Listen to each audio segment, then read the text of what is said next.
Disclaimer. This presentation session was prepared or accomplished by Cupid Chen in his personal capacity. The opinions expressed in this talk are the author's own and do not reflect the view of any United States government agency or department.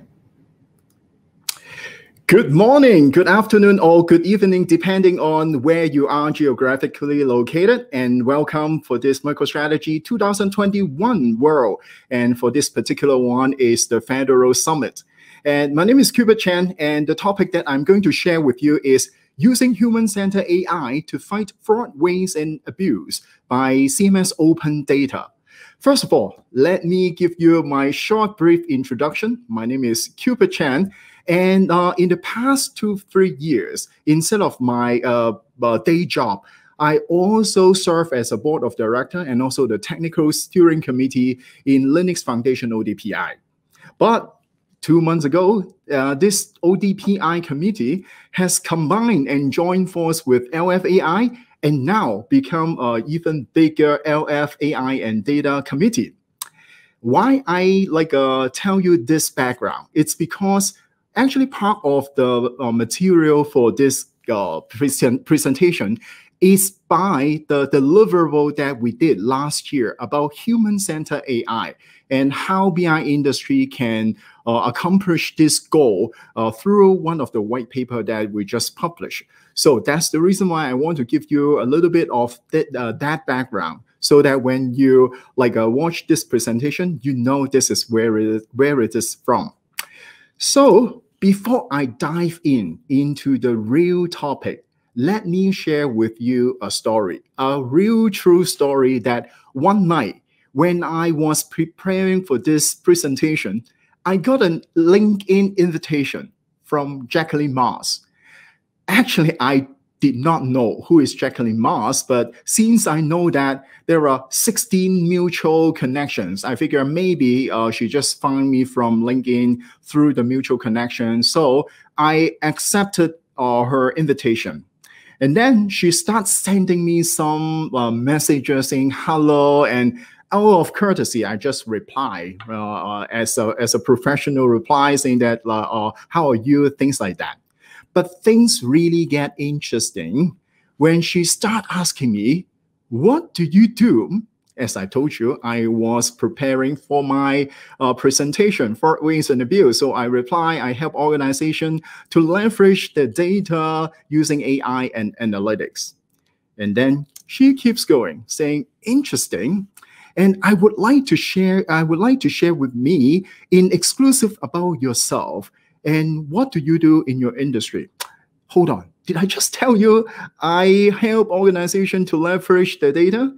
Okay, but anyways, I sincerely did not know what is exclusive. So by exclusive, what you mean, in what sense? So sure, her reply is, yes, exactly. I really wonder what is happening here because her answer just did not answer my question. So I say, I'm sorry, but exactly what? I guarantee you that this LinkedIn story will be continued for the remaining part of this presentation. Let's come back to today's topic a little bit because I really want you to understand how did I get the idea of today's topic. It's actually from one of my favorite movies, Catch Me If You Can. So if you have seen this movie, you know that Leonardo DiCaprio, he was a pilot, but he never attended flight school. And he was a doctor, but he never attended medical school. And he was a lawyer, but he never attended any law school. But just like any particular movies, if you have a bad guy on one hand, you will have a good guy. And this time, the good guy is Tom Hanks. He is the FBI agent trying to chase Leonardo, and as he spent almost $2 million based on the forged check that he made. What really fascinating about this movie is this is not just a movie. This is based on a true story of Frank Abagnale. And when I think about this and I rethink about what should be the real title and maybe the opening slide should be, I think this should be the one. Catch me if you can. Using human-centered AI to fight fraud, waste, and abuse by CMS Open Data. In fact, if you think about this, fake check is a little bit outdated technology. But the old-time crime of fraud is still around the world nowadays, but using a much more sophisticated technologies. And not only I say that, if you take a look at the Forbes survey that it was done back in 2019, you will find out that there are a lot of organizations has already been recognizing fraud is a problem. And they are also trying to adopt some data analytics technique to do that. And if you look at that, actually, some of them are overlapping. They're not totally orthogonal. But one interesting thing I want to point it out here is here. Look at artificial intelligence and machine learning. Even though not many organizations are trying to achieve that by using those techniques, but in the next 1 or 2 years, a lot more, 25% of the organization are saying that they will adopt this kind of technique to fight fraud. So now, if you think about fraud, we can roughly come up with some names that are very popular that we are aware of. Credit card fraud and identity fraud and healthcare fraud. Out of all of them, you can see that healthcare is actually ranked number 1 in terms of the cost of the money annually. It costs $68 billion every year for the healthcare fraud. So now you may think, wow, that's a lot of money. Where are those money coming from? You know what? Based on the title of this presentation, you should have already get a hint of that from CMS. Let's take a look at the CMS budget in 2018. It's actually greater than more than $1 trillion with the T. And if I just move this number and comparing the world GDP, it's actually ranked number 17. Just one government agency ranked number 17 over the world when compared to the other countries. In fact, a few years back, there was a news program covering this kind of like improper or improperly paid Medicare fund totaling approximately $60 billion. So there are a lot of potential to recoup those money if we can use the proper technologies. Now, think about this. We have a business case, which is to fight fraud. And then we also know that we are going to use AI or machine learning to do that. But there is a problem. The problem is, where can I find the data? Because AI without data is useless. And it is hardly you can find any data set that has already told you where the fraud will be. Fortunately, when you go to CMS website, there are a lot of open data that you can borrow and bring in order to solve this problem. And the one that I'm going to introduce you is called Medicare Provider Utilization and Payment Data. You can go to the CMS website here and then download not only 1 year, but several years of the information. However, when you download it, you will notice that, yes, data problem may be resolved because I have found a data set that I need. But there are a lot of different the data points that are not aligning with each other. So, for example, look at this one. These are the data happens in maybe 1 or 2 years, but not on the other years. So, number one, the problem after you obtain the data set is I need to understand which are the data points, which are the labels that I can use. And on the other hand, look at all the other data points listed here, even though they may reflect the very same information, but the names are different.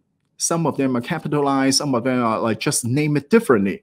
So once you get the data set here, the next step is to really clean up the data, which takes, if you are a data scientist, you would agree that maybe 50 or more % of your time is dedicated to obtaining the data and also clean up the data. Look at here, and then you will see that this is actually true in our situation. But most importantly, after all of that data cleanup, one thing is really missing. One big thing is really missing, which is I still don't know which line or which row of the data I got this from this Medicare provider utilization and payment data is a fraud transaction. I still do not know that. It just let me know the spending habit or claiming habit of a provider. So that's why I need to go out and looking for another data set. Fortunately, in HHS, the Office of Inspector General, they maintain another data set called List of Excluded Individuals and Entities, LEIE. In this data set, you will have the information about the providers or entities who committed or did some wrongdoing that exclude them from getting any federal funded program. So from, let's say, certain day, 2018, January 31st, for 5 years, let's say, for this period of time, because of some wrongdoing that he or she did, that they cannot participate or getting any funding from that. So by utilizing this, you can see from the exclude day being started to the excluded day being stopped or end, within that period of time, if I find a transaction for that particular provider in the Medicare provider utilization and payment data, I know for sure this is something wrong and this is a fraud, right? But in order to really join the data set and make a bold assumption, I extend this to define the fraud to another level, meaning that I will extend 1 year before the excluded day start. And the rationale behind that is when he is convicted and saying that starting from this day, he will be excluded from the program. It will not be just that particular day that he did something wrong. In fact, there will be a trend before that day start. So that's why I put 1 year as the timeline. Anything that is 1 year before the excluded day start, I will also consider that there may be a hint or a trend that an AI algorithm can detect and learn, so that from this point, 1 year before the exclude day to the end date of the exclusion, any transaction conducted by this provider, I will consider that as a fraud. So now, if I summarize and try to take a look at the overall data ingestion flow, here is the overall picture. I will have all the years right here. I got it from the Medicare the data, and then combine everything into one. And then I will join by the NPI, by the ID of the provider of the LEIE database to come up with this fraud, waste, and abuse data set. And then I will also have that label too, because not only the spending habit that I can get from the Medicare data, but the label that I have just explained, the 1 year before the exclude day until the very last day of the end of the exclusion period. Anything that is falling within that period, that will consider as a fraud based on my definition I explained it before. So now, data we have it. It's ready. And while others may take days or weeks to just train one data model based on my rich experience in AI, I can tell you, I can build a model guaranteed 99% or 99.9% accuracy within 10 seconds. Are you ready for my prediction model? Here we go. I am going to predict everything is not fraud. I know, it's cheating, right? No, actually not cheating. It's the definition for accuracy usually is the point that will confuse people. Having accuracy, which is, if you take a look at the confusion matrix here, is only one of the many criteria to determine whether a model is good or bad. And when you know the underlying data, for our example, we have more than 54 million data points. And out of which we are considering only 4,000 or 5,000 of the rows are being a fraud row. So based on this information, if I say blindly everything is not fraud, that's basically coming up with the accuracy of more than 99.9%. But is this really the goal? To detect fraud? That is the major problem. Yes, even though mathematically I am 100% correct because the accuracy is 99.9, but this model is not useful. And when we take a look at the overall problem of this kind of like overwhelming accuracy, we can consider that as a general problem. And this problem is called imbalance of data. And not only fraud, let's say credit card fraud, there are many other cases. Whenever we have data discrimination, we have a minority class. For example, manufacturing defect, right? When you manufacture something, you will have only one small percentage of that will be like a defective. And in order to predict that, it's very hard because only a small chunk of the percentage, it's about defect. Rare disease is another example. Natural disaster is another example. Out of the majority, out of everything, only just a small portion of the data that you have is considered as the class that you are interested in. So when AI model or the approach trying to train, and it will have a tendency, it will have a bias to train and predict everything is the majority class and overlook the pattern it's supposed to be exposed in the minority class. So how are we going to deal with that? We have some ways. Number one is we reduce the size of the majority by instead of picking everything that is offered in the majority, I am going to just pick randomly a portion of that so that the result will be end up at the majority and the minority class will be comparable. Or on the other hand, besides decreasing the majority, I can also increase the minority by replicating the minority observation or try to synthesize the minority data by taking the mean of that and try to boost up and increase the size of the minority. Those are the two very common practice or solution to deal with the class imbalance problem. And in this particular case, I am going to use random undersampling approach. And the reason for that is, remember, we have already got 54 million data points. I don't need anything more because it's already a very big data set. So that's why I want to cut down the data, the majority, to bring it down to either 50-50 or 40-60, 30-70, or 20-80. The bottom line is we need to bring down the majority so that the majority and the minority are comparable.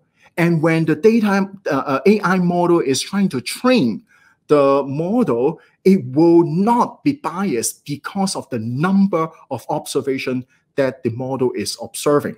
So that's the goal. And let's see the result. When we take a closer look, using a 50-50 class distribution, minority and majority 50-50, right? And I'm using TensorFlow boosted tree classifier. Look at the result. Yes, you may say that, hey, accuracy is only 76%. It drops from the 99.9%. You're right. But look at the other metrics, the component of this performance of this model. Recall, we have 85%, 86%. AUC is 85%, which is pretty good. Actually, it's a pretty good number. By bringing down the accuracy, by considering all the metrics, that it's also important to consider a model is good or bad. This is actually a much more robust and preferred model than blindly saying that everything is not fraud. I think you would agree on this one. And so far, what we have just talked is a very classic example of supervised learning, because we have a set of data and then we try to label the data with whether this is a fraud data or non-fraud data. Now, if we think about this, supervised learning is good, but it also has its limitation. And the limitation for that is tag data is not always available. And in our case, we actually blend in another data set with the Medicare data in order to find the label for that fraud data. And secondly, I think it's more like important is when we train a supervised learning, we are using historical data. But if you can imagine, anomaly or when someone commit fraud, they will also think about this creatively. They will not always use one approach to trick the system. So when we are using historical data for supervised learning, the emerging anomaly may not be able to capture, especially when it's getting evolved as time goes, right? So that's why we have another kind of learning, which is called unsupervised learning.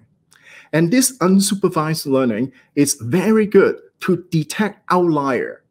But something I want to remind you, while fraud is a criminal, anomaly or outlier is only a suspect, though it provides a very good hint to start to look and dive deeply about what are you going to continue in order to get that hint of the anomaly. When we take a look at the unsupervised learning and trying to determine who and which point is the outlier, usually we'll just plot out the data and try to see what is this look like. And from this diagram, you can see that there is an outlier, or can you?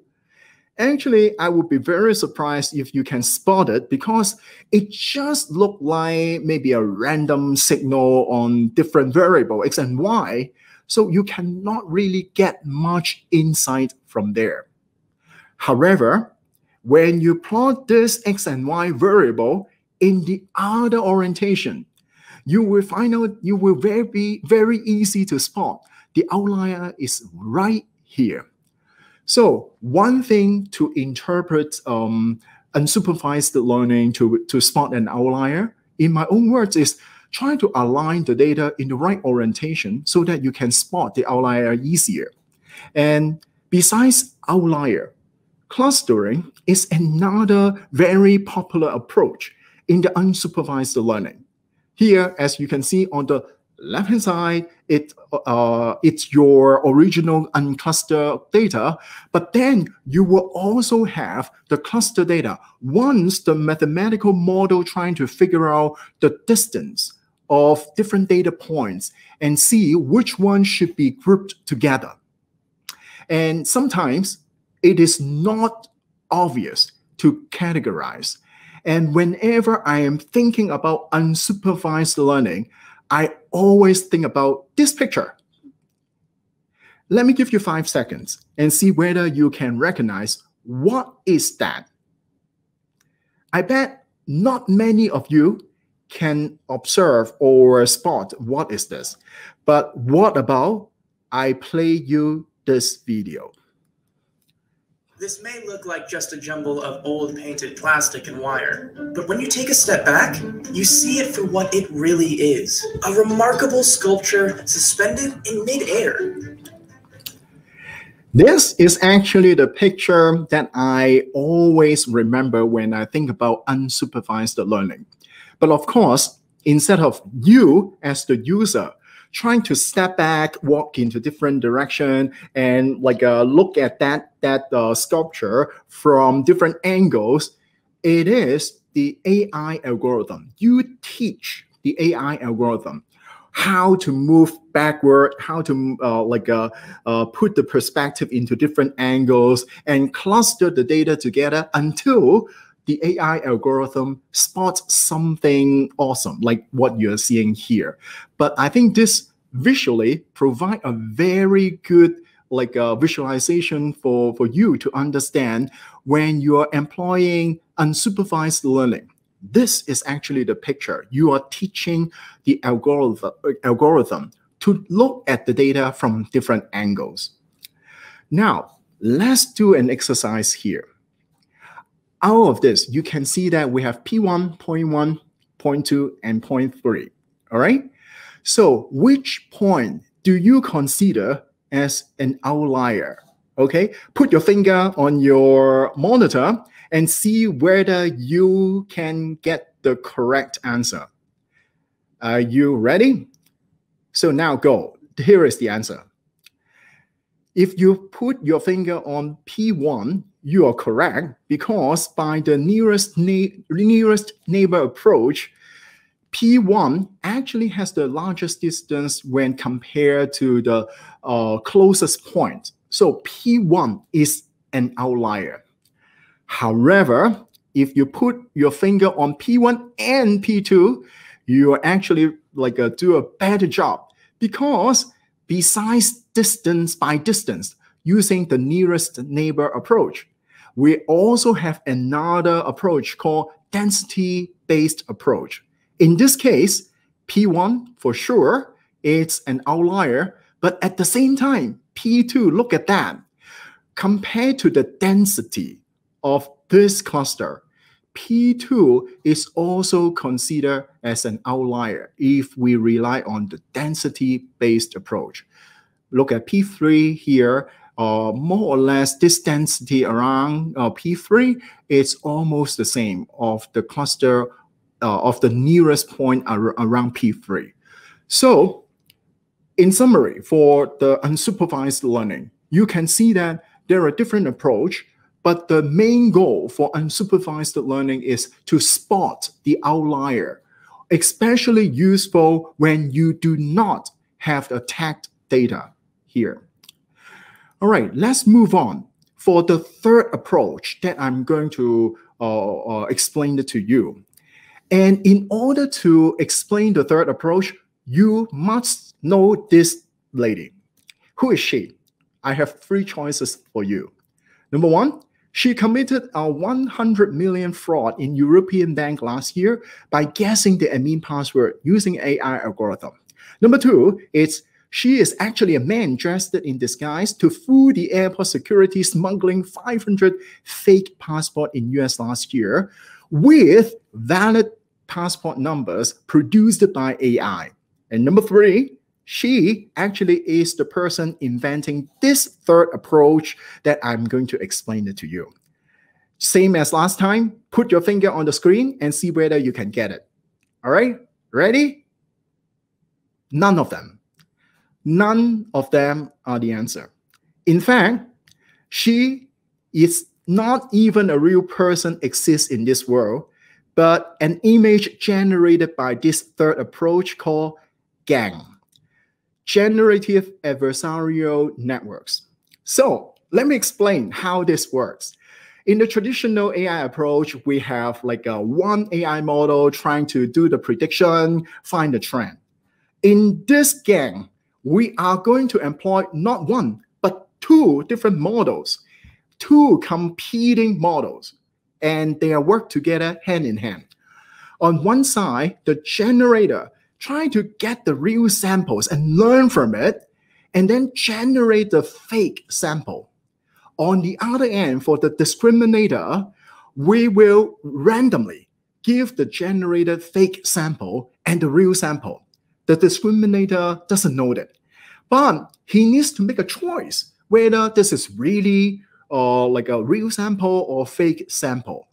And then based on the result, we know that we will feed the result back to both the generator and the discriminator. And then as time goes, the generator will generate more and more realistic picture. And the discriminator will then like try to be, will be fooled by that generated fake sample. So in a real example, you know that the picture that I've shown you, just like the other example that I show you here, when I keep feeding the generator cat's picture, the generator will then try to learn what would be a cat looks like and generate a fake sample, fake picture for the discriminator. And then at a point that the generator is so good that you will see a picture like the lady I have just shown you, then we will throw the discriminator away. So that's the GAN architecture. So now, if we take a look at closer what exactly is happening behind the scene, assuming that all the blue cross here is the benign users, is the actual real users, and the generator is trying to generate the orange triangle and try to fool the discriminator. And at a certain point, that the generator is so good to generate the orange triangle that the discriminator just cannot find out whether it's a fake image or not. But you will say, hey, hold on one second, Cupid. I thought we are talking about fraud, waste, and abuse, right? How come image generation is part of this topic? What if we pick the very same GAN network that I explained it earlier and swap the generator and the discriminator by Leonardo and Tom Hanks? And instead of the cat image, I give a check image so that the generator can produce a fake image or fake check. And the discriminator needs to determine whether this is real or not. So of course, we're not going to feed in the check image, but let's think about if the generator can learn from the real set of healthcare data, which is not fraud. And then we need to make sure that the discriminator can have the wisdom to distinguish whether this data coming in, this claim data coming in is fake or fraud, or it is a legitimate data. So now, instead of throwing that away, as in the image generation, we keep that discriminator. This is how are we going to tackle fraud, waste, and abuse problem using GAN. And when we are using the very same explanation that we had before, instead of generating the orange triangle inside along with the benign or the true data right here, the generator right now, it will generate something in between. It's the complementary of the benign or true real data, the legitimate data. But when we do that, we are actually doing something very different than previously, because in the regular GAN, we are throwing away the discriminator because we want the generator to be very good. And in this case, we want the discriminator will be very good. So that's why we want to generate the sample as the complementary to fool the discriminator, but still give a chance for it to distinguish between the fraud and the non-fraud. So that is the motivation behind of a complementary GAN. So let's take a quick recap here. What we have talked so far, we have talked about supervised learning, unsupervised learning, and semi-supervised learning using GAN to detect fraud, waste, and abuse. And we are talking about this as a learning setting. But just like any good education system, learning is only part of it. Don't forget, we will also have the teaching piece. That is exactly where the human-centered AI and machine teaching come into the picture. So last year, I made a video about AI recipe for data kitchen, but that is for machine learning. In this video, I try to lay out 7 steps for machine learning. And when you take a look at these 7 steps, human is actually very siloed in the whole overall 7 steps process. Human, as a domain expert, we may annotate data in the very beginning when we perform data gathering. And human can also be very, is a beneficiary of the result of the prediction as an end user. However, when we think about, again, machine learning versus machine teaching, we need to put human in the center, not only a silo, and involve only in maybe 1 or 2 steps of the overall data scientist workflow, all right? So when we redraw this picture, we still have annotation. We still have the way that human is enjoyed by the outcome of the AI algorithm. However, if we really also put machine teaching in the picture, in the loop, whenever there is a machine trying to learn something and find some interesting thing, for example, it used to only a pointy ears only for cats, but somehow it finds out something that is very confusing. The machine will ask, and human can come in and try to say, hey, actually, you know what? This is not a cat, this is actually a dog. So that the machine will learn from this. And then human interact with the annotation. Instead of using brute force to annotate the data, human interact and get the annotation in the loop to put human in the center and more interactive. At the same time, besides input, output is also very important to get human engaged. For example, if an algorithm find out that, hey, there is unusual activities for Dr. XXX this year because it jumps 25% over the past few months of the transaction or the patients, then a human can come in and then try to correct, hey, you know what? Dr. XXX is actually taking over Dr. YYY because she is on maternity leave for 9 months. So that's why his patient is now jumping. It's actually normal.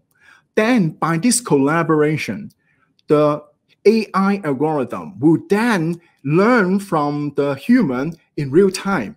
So that is the overall picture of not only machine learning, but also machine teaching, because we human, when we put it at the center, we teach the AI what should be the right way to do the algorithm and make the real benefit for our community. So now I know that I am talking in a MicroStrategy world, right? So I'm afraid I will not be invited to come back and speak again if I'm not bringing up MicroStrategy. So the very last point here that I want to show you is this example of using MicroStrategy in this whole loop. In fact, if you take a look at that, one of the very major points of why human-centered AI is so critical is not to get that user out of the loop. In fact, everything that here the AI predict, right in the very same page, you as a human have a choice to teach the AI whether this is yes, good, or no, this is bad.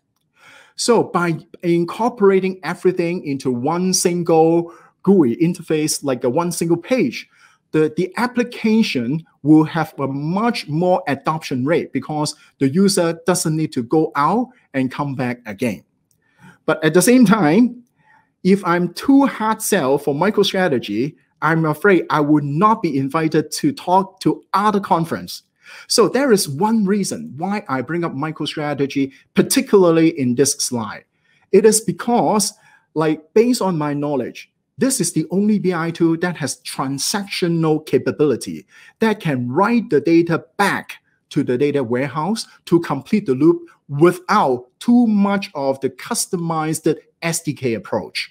I think this is also one of the reasons why this would be a very good example to incorporate it in the human-centered AI, because I know if we're just talking about machine learning, there are a lot more example or section in this conference or the other conference. They will talk about the machine learning technology.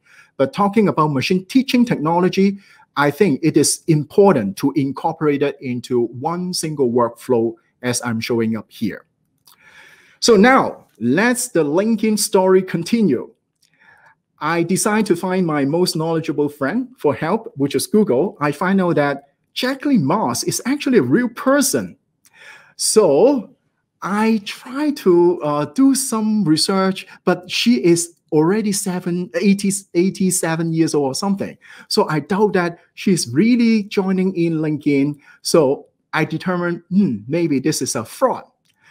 So as I continue for the conversation with her, I try to lose interest and just brush her off by saying, oh, I see, and then stop of typing, or actually put my cursor in the conversation box. And then you know that there will be a Cupid Chan is keep typing like this kind of thing. Few minutes later, she start annoying about I am not replying her and said, hey, don't you want to talk to me about it? That's fine, I'm sorry. So in order for me to keep this conversation, I just copy and paste my LinkedIn profile in the chat. And then she said, wow, cool. And then few minutes later, before I jump on back to this message, I find out that her profile, it's actually no longer available. The spirit of me telling you this story, of course, I capture all the screenshots so that I can really show you the actual conversation happened. But the spirit behind this story is fraud is actually everywhere. And even some of the unthinkable platform like LinkedIn, someone actually using fraud to trick you. And unlike the real Frank Abagnale, he actually became an FBI agent 40 years ago. He turned from a bad guy to a good guy, which is a very encouraging story. But don't forget, while today we are discussing the topic of using human-centered AI to fight fraud, waste, and abuse by CMS Open Data, remember this. It doesn't matter it's a good or bad morning, afternoon, or evening. Someone geographically located on the other side of the world is working hard on a topic like that, but it will be using victim-centered AI to conduct fraud, waste, and abuse by stolen data. And if you are not using the technology to do that, to fight against that, our competitor or our enemies will do that. So I know I am almost 45 minutes up, so I may not be able to have like a question and answer section here, but please connect me in LinkedIn or Twitter, and especially YouTube, because I have just started my YouTube channel, and I have a few videos right now, and my intention is to create and produce more video like this. And in fact, I will try to dive deeper on the approach that I have just explaining to you in my YouTube channel. So if you're interested and see what kind of technology is now available and my thought about that, please subscribe that, and I will keep you updated on the technologies. So that's it for today from me. Thank you very much.